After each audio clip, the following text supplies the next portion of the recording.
우리 한국에서 비행기를 가장 많이 타는 사람 중에 한 사람이 바로 여러분이 보고 있는 사람입니다.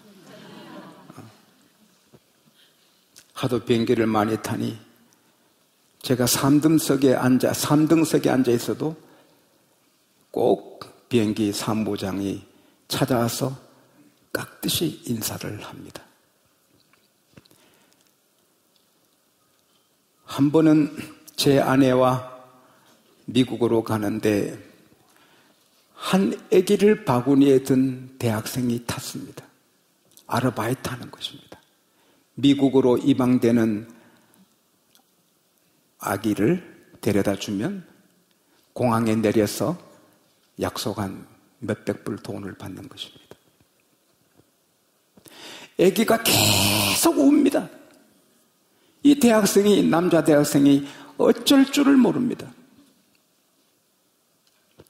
입양되어 가는 아들이 아기를 다 알지만 계속 우니까 다 얼굴이 찌푸러지는데 제 아내가 주여 주여 하더니 학생 내가 이 아이를 좀 돌보겠다고. 그래서 아기를 받아 가슴에 안으니 울음 뚝 그치고 새근새근 잠이 드는 것입니다. 엄마의 가슴이 얼마나 귀한지. 6.25 직후에 거리에서 많은 아이들이 들개처럼 다니면서 굶어 죽었습니다. 고아원에 다 들여서 정시에 밥을 주고 우유도 먹였지만 계속 병들어 죽어나갑니다. 전략을 바꿨습니다. 애들이 밥과 우유만 먹고 되는 게 아니구나. 그래서 그 부모님들이 다 엄마가 돼서 매일 이렇게 정기적으로 가슴에 품어주었더니 다 건강히 회복하고 병에 걸지 않는 것입니다. 프로이드는 연구했습니다. 결과는 사랑하는 대상을 떼어가면 절망적인 우울증에 걸리게 되고 몸의 면역성이 떨어져서 모든 질병에 노출된다. 동물 세계도 어미에게 새끼를 뺏어가면 어미는 계속 설사를 하고 구토를 하고 새끼는 소화가 안 되고 안절부절 못하면서 긴장하게 되는 것입니다.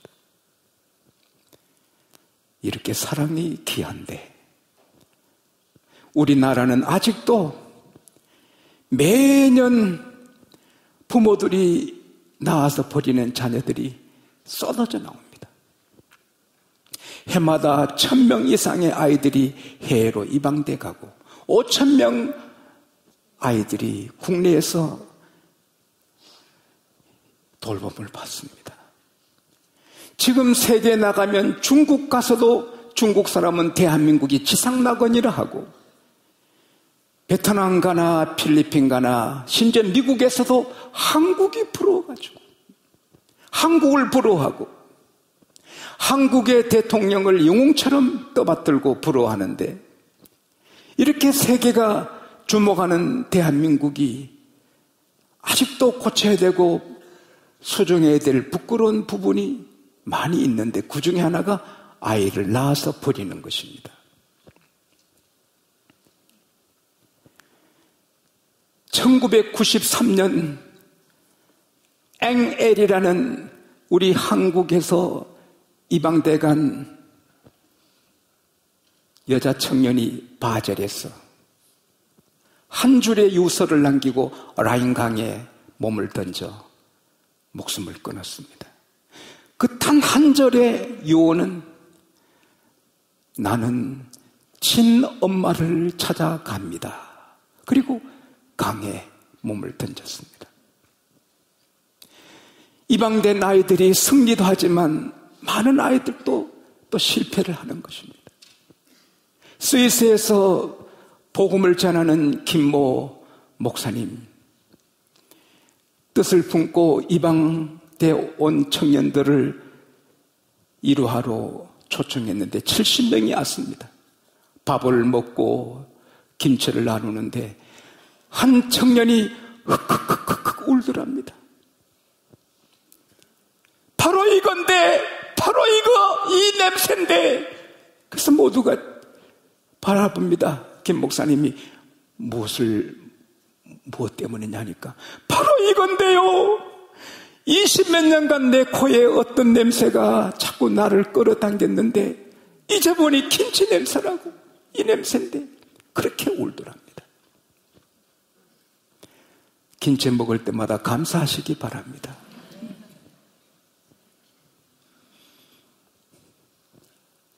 부모가 나와서 책임을 못 지니 전 세계 이방으로 가서 애롭게 고독하게 인생 여정을 달리는 우리 아이들이 많습니다.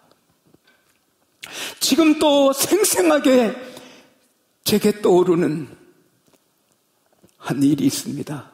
오래전에 한 20년 전에 제가 서울의 한 대학교 그 게스트하우스에서 며칠을 지낼 때 밤이 늦도록 옆방에서 애가 울어 제치는데 그 방이 난립니다. 기도하다가 저도 잠을 못 자게 돼서 성령께서 내가 가서 도와줄 일이 있을 것 같이 감동을 주어 노크했더니 애국인 부부가 나옵니다. 얼굴이 초췌합니다. 이야기인즉 독일의 고등학교 교사 부부인데 이 4살, 5살 먹은 여자아이를 한국에서 입양해서 내일 독일로 가서 딸로 삼아 기르려고 하는데 먹지도 않고 계속 우니 어쩔 줄 모르겠다고 당황하는 것입니다. 그래서 내가 애야 왜 그래 했더니 아저씨 화장실 가고 싶어요. 화장실. 그런데 내가 제가 화장실 가고 싶었다. 그러면서 그분들한테 이해를 시키고 화장실에서 소변을 보게 하고 제가 그분에게 말했습니다. 부부에게. 나는 목사인데 이 아이가 당신과 대학 안 되니 두려워한다. 오늘 밤에 내가 이 아이에게 오리엔테이션을 좀 하겠다. 설득해서 내일 아침에 당신에게 데려오겠다. 땡큐! 땡큐! 뭐 독일 사람이 영어를 얼마나 잘하는지 땡큐! 땡큐! 벼락 맞아라 할 정도로 베리 마치 하면서 식당 문을 닫아다가 제가 데려가서 가게 가서 너 먹고 싶은 거 다 사라. 우유, 빵, 과자를 한 보따리 샀습니다. 그래서 제 방에 와서 먹이면서 아빠가 누구니 모르는데 엄마가 누구니 잘 모르는데 일 가서 아직 안 온대. 그래서 내가 저분들은 새아빠야. 훌륭한 선생님들이고 너의 새아빠 새엄마가 돼서 너를 대학까지 시켜줄 거다. 너는 복을 받았으니 감사해라. 그리고 예수님을 가리키고 하나님을 가리키고 하나님은 살아계시니 어려울 때마다 기도해라. 이 목사님도 너를 내 기도할 테니 너도 기도해라. 그러면 너가 멋진 사람이 될 거다. 그리고 그 이튿날 아침에 아침을 사 먹이고 그 방에 가서 노크해서 그렇게 애를 돌려주었습니다. 그 다음에 갈 때 내 방에 문을 두드립니다. 이제 비행기 타러 간다면서 너무 지난 밤에 고맙다. 근데 애가 웃으면서 바이바이 하는 겁니다. 그리고는 그 아이를 못 만납니다. 지금 뭘 하는지 모르지만 하나님이 그 아이를 도와주시기를 원합니다. 우리 모두 우리 자녀 사명 갖고 길러야 됩니다. 나라 사랑하는 애국자로 길러야 되고 효도하는 자녀로 길러야 되고 형제간에 우애하는 자녀, 열심히 일하는 자녀, 귀한 인물로 길러야 됩니다. 그렇게 안 길러놓으면 애들이 다 바벨탑이 되고 맙니다. 우리 도시의 해운동에 가난한 어머니가 그 거리에서 꽁치, 고등어 팔고 또 머리 이고 집집마다 빵탱이 이고 집집마다 팔면서 애동아들 공부시켜 서울법대 나오고 검사가 됐는데 부잣집에서 그 아이를 납치해 가듯이 해서 딸방에 집어넣어서 결혼시키고, 그러니까 자기 집 거지 같은 집에 살다가 이 아들이 처갓집에 들어가니 궁궐 같습니다. 고맘 어머니를 잊어버리고 사북고시 합격해서 해운동에 잔치할 때 어머니 때문에 내가 오늘 있다고 어머니 등에 업고 막 춤을 춘 그 효자가 처갓집에 빠져가지고 마산에 오지도 않고 전화도 없었는지 모르지만 결국 그 어머니 너무너무 상처받고 목을 메어 자살했습니다. 검찰청에 알려졌습니다.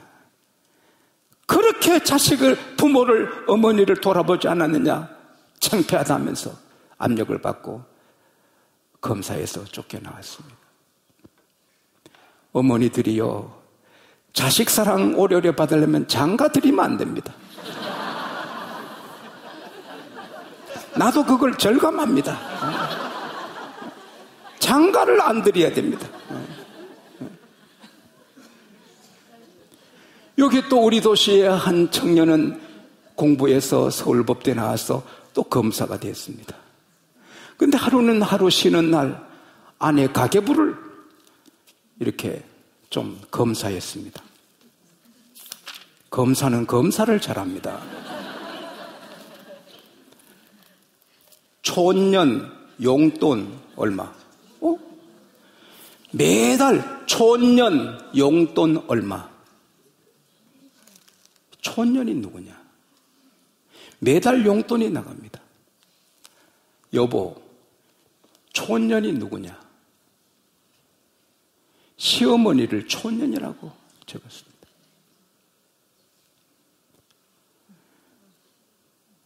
아내는 바꿀 수 있어도 어머니는 못 바꿉니다. 이 며느리들 잘 들어라. 어머니는 3층에서 떨어진 메주덩어리 같아도, 마마 자국이 가득해도 엄마는 평생에 하나뿐입니다. 여자는 지천에 깔린 게 여자입니다. 여자는 바꿀 수 있어도 어머니는 못 바꿨습니다. 이 검사가 뭐 이런 년이 다 있어. 나쁜 년. 저도 이럴 때 욕을 합니다. 네. 이혼했습니다. 이혼당하니 그 여자 평생이 어떻게 되겠습니까? 아무리 공부시키고 성령소설에서 예쁘게 해서 시집 보내도 중간에 무너집니다. 우리 아들을 잘 기르고 딸을 잘 기릅시다. 그럼 어떻게 해야 되느냐? 하나님께서 우리에게 가르쳐 주시기를, 너 자녀들에게 상처를 입히지 말아라. 아비들아, 부모들아, 너 자녀를 노엽게 하지 말아라. 골로새서 3장 21절에도 아비들아, 부모들아, 너 자녀를 경록게 하지 말아라. 상처 입히지 말아라. 살맛을 뺏지 말아라. 그러기 위해서는 자녀들이 바로 우리가 낳은 아들, 딸이지만 하나님이 주신 선물임을 기억해야 되는 것입니다. 시편 127편 3절에 자녀는 하나님이 주신 기업이요 태의 열매는 그의 상급이로다. 목사가 하는 일이 혹 마음에 안 들어도 여러분은 조심해서 말을 안 합니다. 왜? 목사님 뒤에 하나님이 계신데. 마찬가지로 여러분 자녀들이 하는 일이 마음에 안 들어도 함부로 욕하고 함부로 매질하고 그렇게 하면 안 됩니다. 왜? 자녀 뒤에 하나님이 계십니다. 그래서 인격적으로 대해야 됩니다. 제가 3년 전에 전직 총리들 한 7분하고 식사를 같이 했습니다. 다들 훌륭하시고 또 거기에 3분은 제 팬이라고, 목사님 우리는 늘 TV를 통해 말씀 받습니다. 그런데 한 총리 어머니는 늘 아들에게 존경을 썼다잖아요. 언제나 아들에게 뭐 하시게 그랬다잖아요. 정모 총리 어머니도 자네는 정승이 되시게, 자네는 정승이 되시게. 그래서 총리가 된 겁니다. 꾸중할 일이 있어도 형제라도 같이 있으면 하면 안 되는 거예요. 방에 불러서 기도하고 조용히 해야지, 둘이 있는데 하나를 혼내면 상처를 받는 것입니다. Fathers do not exasperate your children. 자녀들을 쏙 지르지 말라는 겁니다. 그리고 때릴 때도 하나님 아들을 때려야 되는데 때릴까요? 때리라. 그러면 때려야 되지. 남편한테 맞고 아들한테 하풀이하고 그러면 안 되는 것입니다. 제 친구 목사님 사모님이 아들을 가죽 허리띠로 막 때리니까 화가 난 아들 하는 말이 죽도록 때리라. 뭐 내 아들 죽나 엄마 아들 죽지. 그래서 못 때렸답니다. 머리 나쁜 사람 아직도 무슨 뜻인지 몰라요. 저도 우리 큰아들 꼭 2번 때렸습니다. 초등학교 1학년 때 학교 안 가겠다고 해서 내가 각기목으로 막 때렸더니 나무가 부러졌습니다. 그래서 애가 울면서 학교 갔습니다. 근데 사실은 그날 제 아내가 밥을 늦게 해서 지각하게 됐습니다. 지각하니 학교 가니 선생님 혼나니까 가기 싫었는데 저는 또 학교 안 가면 안 되니 때려놓고 어제 가만히 생각하니 때리면 아내를 때려야 됐는데 아내가 밥을 늦게 해서 그랬는데 우리 아들만 맞았습니다. 엄마 잘 만나는 게 복인 거예요. 한 번은 우리 아들이 대학 1학년 때 그 서울 대학교 기숙사에 있을 때 저는 매일 성경 어디서 몇 장 읽고 뭘 받은 교훈이 뭐냐 하고 내려올 때 노트를 사인했습니다. 근데 하루는 방학 때 왔을 때 이야기 중에 하룻밤 주일 밤 예배를 빠뜨렸습니다. 제가 몽둥이 큰 거 해와서 제 기억에 20찰 때렸습니다. 나는 우리 아들이 대통령이 안 돼도 장로 되기를 원합니다. 대통령 되고 주일 안 지키는 장로 되면 망하는 겁니다. 그래서 20차를 때렸습니다. 우리 거룩한 주일을 아침부터 저녁까지 지켜야 되는데 너 왜 그 빠졌나? 그리고 제 작은 아들은 제가 한 찰도 안 때렸습니다. 근데 제 아내가 해초리로 무섭게 때렸습니다. 마켓에 심부름 갔다 온 아들이 잔돈 또 남은 돈, 거스름 돈 돌려주니 그때 우리가 한 달에 40만 원 받고 집세 주면서 어렵게 살 때입니다.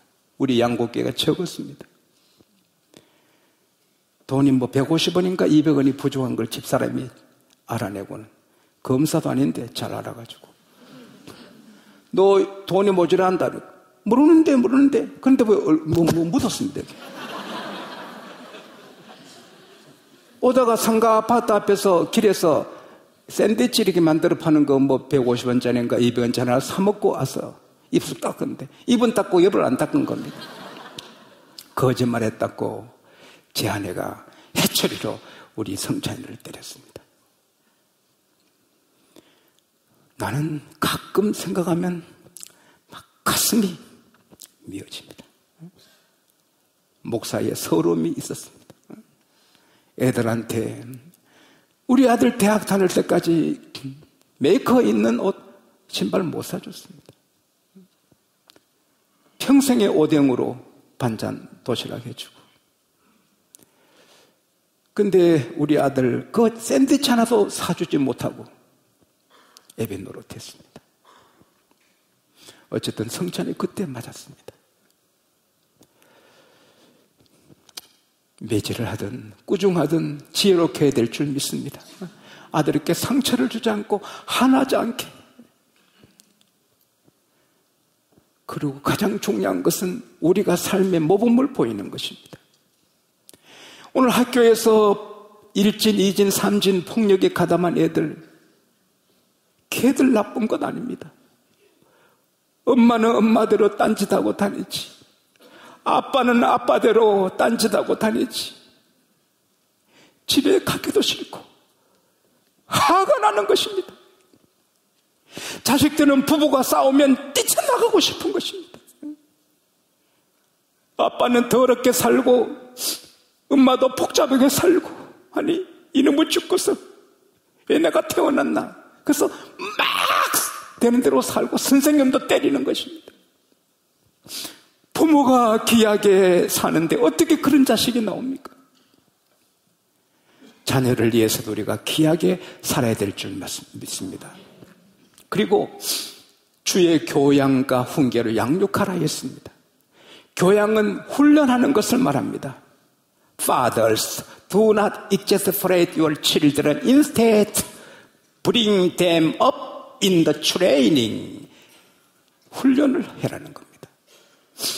어릴 때부터 주의를 목숨 걸고 지키도록 훈련하고 TV 끄게 하고 용돈 생겨도 11조 하도록 훈련하고 교회 중심으로 살도록 훈련해야 되는 것입니다. 잠언 22장 6절에 어릴 때 아이에게 부지런히 가르치라. 그러면 늙어도 떠나지 아니하리라. 스폴전 목사님 할아버지도 목사님이셨습니다. 어릴 때 할아버지 집에 가니 벽난로 위 선반에 큰 사과가 유리병 안에 들었는데 유리병 입구는 손가락 2마디밖에 못 들어가는 좁은데 어떻게 큰 사과가 들어갔나 스폴전이 이해가 안 됐습니다. 여름방학 때 오니 사과나무에 유리병에 주렁주렁 달렸습니다. 사과가 조금 맺었는데 할아버지가 유리병으로 덮으시는 겁니다. 왜? 유리병으로 덮어놓으면 까치가 못 찢고 벌레가 못 먹고 햇빛을 받아서 사과가 멋진 사과 되기 때문에 유리병에 넣기는 겁니다. 어린 사과는 들어가지만 큰 사과는 못 들어가는 것입니다. 하나님의 축복의 도가니에 어릴 때 집어넣기가 좋은 것입니다. 어릴 때 교회 중함을 가르치고 목사님 중함 가르치고 성경 읽기를 가르치고 할렐루야. 충남의 한 시골에 가난한 농부 아들로 한 소년이 태어났습니다. 그 부모는 가난했지만 평생에 11조해라, 교회가 가장 중하다, 주일은 목숨을 걸어라. 그는 시골에 실업고등학교 다니면서 굶주린 배를 참으면서 공부하고 교회에서 매일 기도했습니다. 저로 박사 만들어주시고 교수 되게 하시고 기업의 회장이 되게 하시고 저로 통하여 100개 교회를 짓게 하소서. 여러분, 신앙과 성적은 정비례합니다. 성적이 쭉쭉 올라가서 명문대학교, K대학교 수석으로 들어가고 수석으로 졸업하고 삼성의 엘더산 들어갔다가 대우의 스카우트에 가서 아메리카 대우의 사장이 되고 미국에서 사장으로 일하면서도 계속 공부해서 박사가 되고 겸임 교수가 됩니다. 그리고 퇴직해서 회사를 하나 만들었더니 회사가 9개가 되고 오늘 D그룹의 총수가 되고 2010년까지 교회를 100개 지었습니다. 가난한 농부 아들로서 아무것도 뒤에 백그라운드가 없었지만은 교회 중심, 주일 중심, 11조 중심으로 사니까 큰 일을 하는 것입니다. 어려움을 이겨나가는 것입니다. IMF 맞았을 때 한 달에 129명 기업주들이 자살했다고 지난주에 말씀드렸는데 그들이 그리스도인 아닙니다. 그리스도인들은 어려운 일을 당해도 이겨나가는 것입니다. 훈련받아서 이겨나가는 것입니다. 아이젠하워 대통령은 미국의 제34대 대통령입니다. 어릴 때 형제들하고 카드놀이를 하는데 패가 잘못 들어오니 집어던지면서 다시 하자, 내 패가 나쁘다. 그때 어머니가 마침 옆에 계시다가 다 모여라, 엄마 말을 잘 들어라, 특별히 아이젠하워 내 말을 명심해라. 인생은 카드놀이와 같다. 카드를 받을 때 나쁜 패도 들어오고 좋은 패도 들어오듯이 인생은 좋은 일도 나쁜 일도 계속 다가온다. 근데 카드를 집어던지시 나쁜 카드라고 나쁜 패라고 집어던지시 나쁜 상을 맞는데 피할 길이 없다. 용기를 내어서 나쁜 패를 받아도 상황이 나빠도 잘 대응해서 이겨나가는 용기가 있어야 인생의 태양이 뜬다. 나쁜 패를 받아도 해보자. 이런 용기가 있는 아이들만 카드놀이 해라. 그 어머니 가르침이 아이젠나의 가슴에 뿌린 듯 했어. 아무리 어려운 일을 당해도 그래, 내 나쁜 패를 받았구나, 해보자. 그래서 마침내 미국의 34대 대통령이 된 것입니다. 요셉은 패를 받고 보니 하루에 부잣집 아들이 남의 집에 종이 되고 또 패를 받고 보니 억울하게 감옥 들어갑니다. 그래도 해보자 하니까 나이 30에 총리가 되는 것입니다. 우리 자녀들이 그렇게 되기를 바랍니다. 그러려면 훈련해야 되는 것입니다. 그리고 주의 교양과 훈계를 양육하라. 훈계, 인스트럭션. 이것은 말씀을 가리키는 것입니다.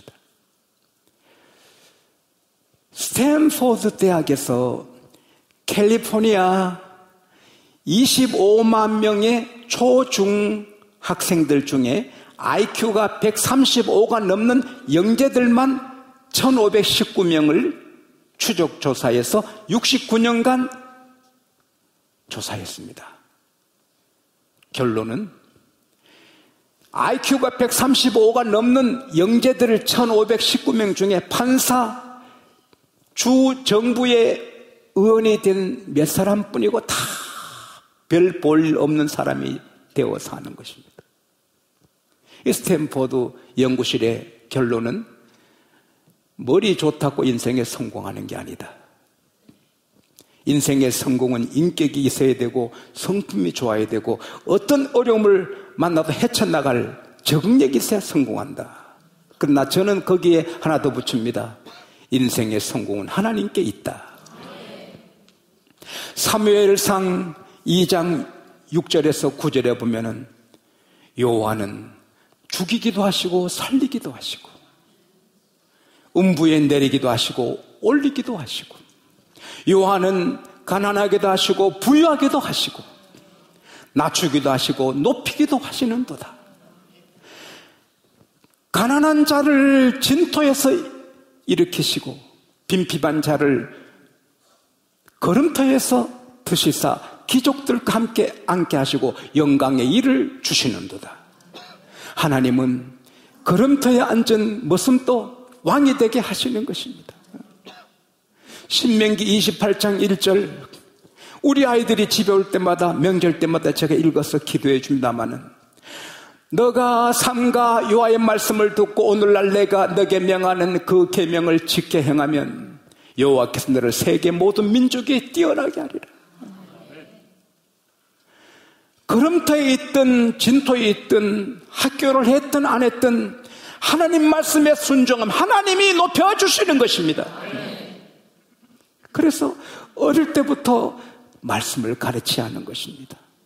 신명기 6장 4절에서 9절에 보면은 이스라엘아 들으라 우리 하나님 여호와시는 오직 한 분이신 하나님이시니 너 마음을 다하고 성품을 다하고 힘을 다하여 하나님을 사랑하라. 그 명령을 마음판에 새기고 부지런히 너희 아이들에게 가르치며 집에 앉았을 때든지 길에 행할 때든지 누웠을 때든지 일어날 때든지 강론할 것이며 말씀을 손에 붙여 기호를 삼고 이마에 붙여 표징을 삼으며 문설주에 바깥문에도 기록할지니라. 할렐루야. 그렇게 기른 유대인들은 세계를 이끌어가고 미국의 명문대학교는 유대인 교수가 몇 명 있느냐에 따라서 명문 비명문이 갈라지는 것입니다. 여러분 자녀가 학교를 많이 했든 안 했든 말씀 속에 들어가면 하나님이 뛰어나게 주실 줄로 믿습니다. 그리고 이렇게 다 행하고도 할 일은 자녀를 위해 기도하는 일인 것입니다. 출애굽기 17장 11절에 모세가 손을 들면 이스라엘이 이기고 모세 손이 내려오면 아말렉이 이기더니. 오른손을 드시면 따라하세요. 내가 기도하면 내 자녀가 이기고 또 손을 내리면 말했습니다. 내가 기도를 그치면 내 자녀가 실패한다. 명심해야 됩니다. 뱀이 사람을 먹을 때 아프리카에서 보면 또 사슴을, 돼지를, 뱀이 동물을 잡아먹을 때 팍 안 먹습니다. 그 뱅뱅 꼬리로 감싸가지고 깍지에서 숨통을 막습니다. 그리고 통째로 먹는 것입니다. 마귀는 뱀입니다.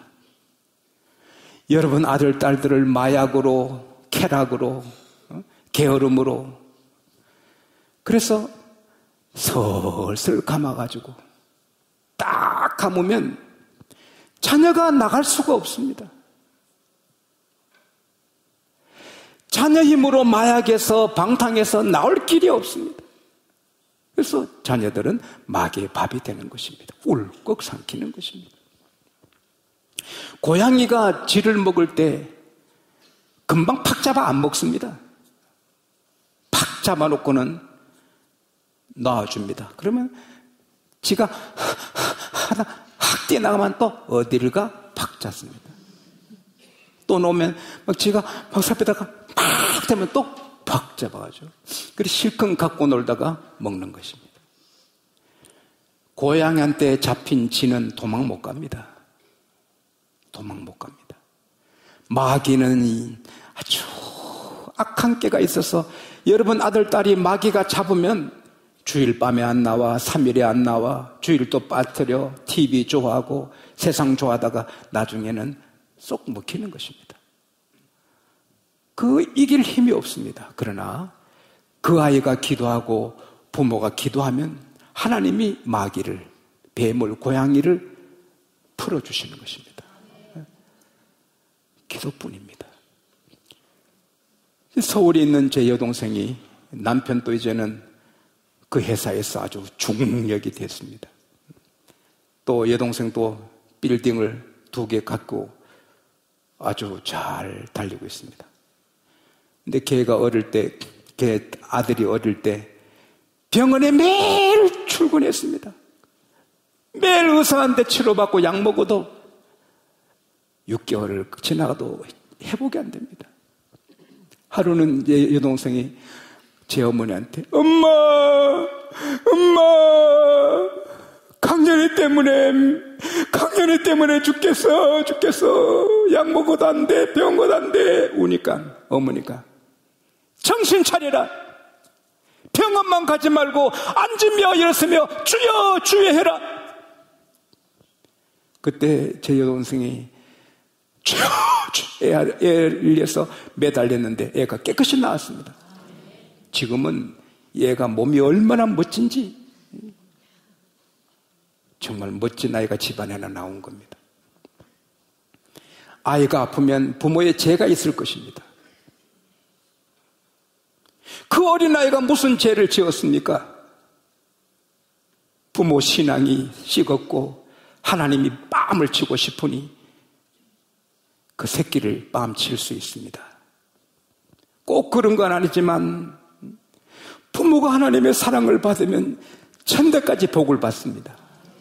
근데 자녀가 잘못되면 하나님의 교훈이 거기 있습니다.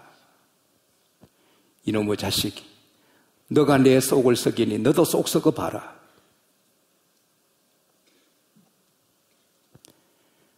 너가 예수 믿으면서 집사가 돼가지고 그렇게 나를 편하게 못하네, 너도 한번 불편해봐라.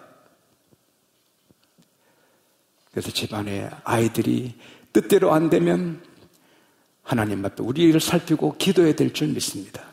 그리고 아무리 의롭게 살고 잘못한 거 없는데 애들이 안 좋으면 우리를 영적으로 좀 성장시키려고 기도시키는 거고, 또 다른 뜻도 있습니다.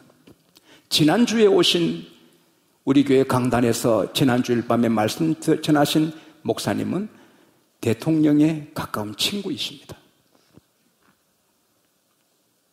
대통령 나오신 학교의 법대 출신이고 그는 정치를 하시려다가 그 세계로 가다가 사명받고 신학교를 해서 목사님이 되신 분입니다. 그 사모님 이야기를 아내가 들었는데 제가 듣기로 8남매랍니다. 그 사모님의 아버지는 의사님이시고 어머니는 약사님이신데 유교가 발발했습니다. 그래서 의사인 아버지가 어머니한테 여보 빨리 애들 데리고 피난 가라고. 배가 있으니 피난선이 있으니 빨리 피난 가라고. 그래서 나는 뒤에 가겠다. 그래서 아버지를 두고 어머니가 아이들을 데리고 피난선에 타니까 둘째 딸이 배에서 탁 내려 도망을 가는 겁니다. 엄마가 쫓아가서 그 잡아 앉혀놓으면 바로 또 도망가는 것입니다. 몇 번이나 얘가 툭 뛰어 도망가는 것입니다. 배는 가야 되는데 딸 때문에 결국 다 내리고는 그 배를 못 탄 겁니다. 근데 그 다음날 그 배가 바다에 들어가 버린 겁니다. 너무 많이 타서 다 죽고 이 목사님 사모님 그 어머니의 둘째 딸 때문에 그 집에 산 겁니다. 바로 살고 하나님 앞에 바로 사는데 애가 자꾸 힘들게 한다. 무슨 뜻이 계십니다. 그것으로 기도하게 만들고 또 더 좋은 길을 열어주실 줄 믿습니다. 어쨌든 기도하면 애들이 문제 있어도 결국은 더 잘 되는 것입니다. 기도 안 하면 문제 없어도 나중에 바벨탑이 되는 것입니다.